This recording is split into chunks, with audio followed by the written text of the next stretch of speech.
জুলাই হত্যাকাণ্ডের বিচার প্রক্রিয়া শুরু হয়েছে, কিন্তু শাপলার বিচারের কোনো অগ্রগতি আমরা দেখছি না।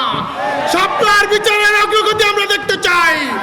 অন্যথায় জুলাই যোদ্ধারা যেভাবে রাজপথে নেমে এসেছিল, বাংলাদেশের তৌহিদি জনতা আবারও রাজপথে নেমে আসবে ইনশাআল্লাহ। আজকে এই তীব্র প্রখর রোদে শহীদ পরিবারগুলো তারা আজকে বিচার চেয়ে এখানে সমাবেশ করতে হবে, মিছিল করতে হবে, সংগ্রাম করতে হবে। এটা আমরা অভ্যুত্থান পরবর্তী বাংলাদেশে প্রত্যাশা করি না। অনতিবিলম্বে এই গণহত্যাকারীদের বিচার নিশ্চিত করতে হবে। বর্তমান বাংলাদেশে যে অবস্থা আমরা দেখছি, তাতে করে মনে হচ্ছে এই গণহত্যাকারীদের গলায় ফাঁসির রশি যাওয়ার আগে আমরা যারা অভ্যুত্থানকামী শক্তি ছিলাম, আমরা যারা বিপ্লবকামী শক্তি ছিলাম, আমাদের গলায় আগে ফাঁসির দড়ি ঝুলবে। কেন এই কথা বলছি? আজকে আমরা দেখছি আওয়ামী পুনর্বাসনের একটি সফট রেস চলছে। আজকে রাস্তায় রাস্তায় আওয়ামী লীগের সন্ত্রাসীরা তারা মিছিল করছে। কেন এই ধরনের চিত্র আমরা আজকে দেখতে পাবো?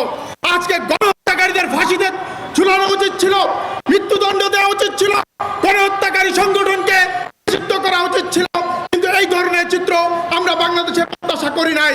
আজকে এই তীব্র প্রখর রোদে শহীদ পরিবারগুলো তারা আজকে বিচার চেয়ে এখানে সমাবেশ করতে হবে, মিছিল করতে হবে, সংগ্রাম করতে হবে। এটা আমরা অভ্যুত্থান পরবর্তী বাংলাদেশে প্রত্যাশা করি না। অনতিবিলম্বে এই গণহত্যাকারীদের বিচার নিশ্চিত করতে হবে। সংগ্রামী সাথী ও বন্ধুগণ, শেষ কথা, এই দেশে রক্তের সবচেয়ে কম মূল্য হলো আলেম ওলামাদের। আজকে পিলখানা বিচারের কমিশন হয়েছে, জুলাই হত্যাকাণ্ডের বিচার প্রক্রিয়া শুরু হয়েছে, কিন্তু শাপলার বিচারের কোনো অগ্রগতি আমরা দেখছি না। শাপলার বিচারের অগ্রগতি আমরা দেখতে চাই। অন্যথায় জুলাই যোদ্ধারা যেভাবে রাজপথে নেমে এসেছিল, বাংলাদেশের তৌহিদি জনতা আবারও রাজপথে নেমে আসবে ইনশাআল্লাহ। আসসালামু আলাইকুম ওয়া রাহমাতুল্লাহ।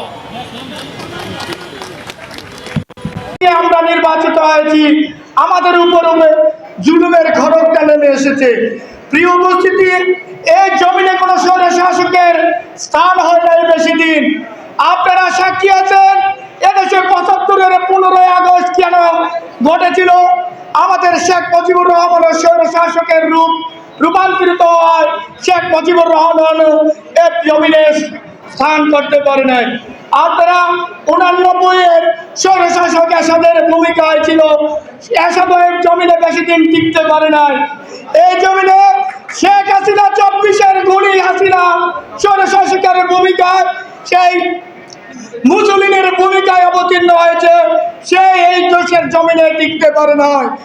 এই ২৫-এ আমি প্রফেসর ইউনূস স্যারকে অনুরোধ করব, যারা স্বৈরাচার, যারা ভারতীয় দালালের আধিপত্যবাদের চিন্তা নিয়ে এগোচ্ছে, আমলাতান্ত্রিক জটিলতার মধ্যে দিয়ে এদেশের একটি তৃণমূল মানুষের জনপ্রতিনিধিদেরকে যারা বহিষ্কার করেছে, তাদেরকে পৃথিবীতে এই জমিনে, বাংলার জমিনে, যে জমিন শাহ মাকদুমের জমিন, শাহজালালের জমিন, শাহপরনের জমিন, এখানে এই স্বৈরশাসকরাও থাকতে পারবে না।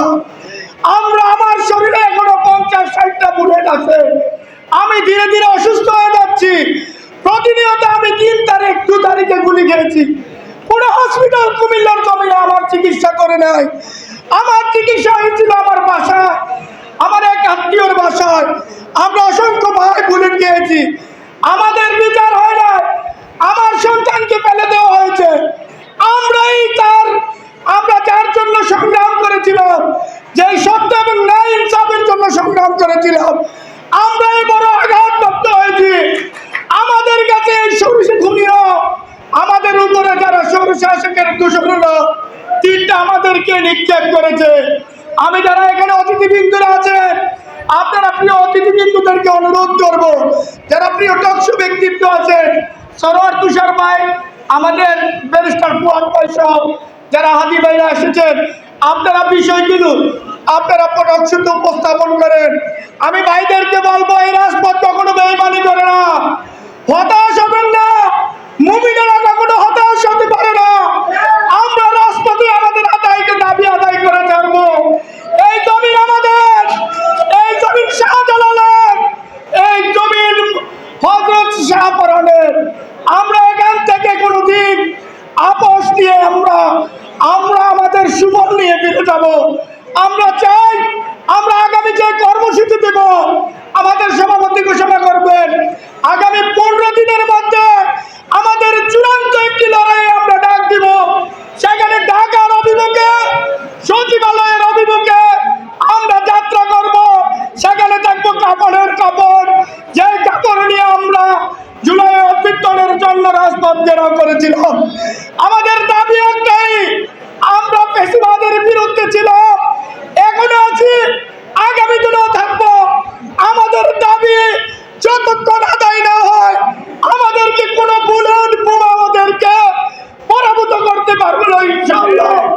আমি সকলকে ঐক্যবদ্ধ থেকে আমাদের সভাপতি কেন্দ্র নেতৃবৃন্দের নির্দেশনা নিয়ে, আমাদের নেতৃবৃন্দর পরামর্শে আগামী দিনের সকল লড়াই সংগ্রাম চালিয়ে মুক্তিকামী জনতার দাবি আদায় করে ঘরে ফিরবো ইনশাআল্লাহ। এই পর্যায়ে আমাদের সংগ্রামী সভাপতি, গাজীপুর সিটি কর্পোরেশনের সংগ্রামী প্রিয় নেতা, আমাদের বাংলাদেশ কাউন্সিলর অ্যাসোসিয়েশনের সংগ্রামী সভাপতি, সংগ্রামী নেতা, গাজীপুরের নন্দিত কাউন্সিলর অ্যাডভোকেট নজরুল ইসলাম বিকি ভাইকে তার বক্তব্য রাখার জন্য সবিনয় অনুরোধ করছি।